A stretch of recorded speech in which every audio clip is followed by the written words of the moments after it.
Hello! Tuturuan ko kayo kung paano gumawa ng Orisol drink. So, 3 ingredients lang yung kailangan natin at lahat yon makikita natin sa ating kusina. So, ano-ano nga ba yung mga kailangan natin para sa ating Orisol drink? So, una, asin. Pangalawa, asukal. At, syempre, ang ating tubig. So, ang gagawin natin ay, kailangan lang natin ay 250 ml ng tubig.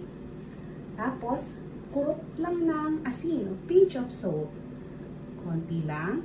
At, syempre, 2 kutsarita ng asukal.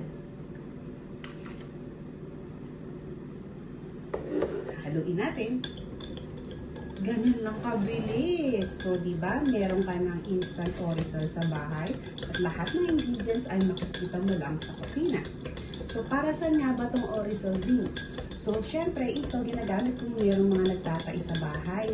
Pero, mas mainam pa rin kung yung pagtatae is masyado ng madalas o sumusuka na may kasama ng pagsusuka, mas okay pa rin na magpakonsulta sa doktor. So, ito is magagamit lang natin, kumbaga parang pang first aid lang siya, mga ganun ba. Pero, mas okay pa rin kung ma-check ng doktor. So, ayan, nahalo na natin ang ating Orisol drink. Pwede na natin siyang inumin. So, pwede po siya ng malamig na tubig o warm water. Nasa sa inyo po yun. Kung saan po kayo mas magugustuhan nyo, kayo po ang bahala. So, tikman po natin.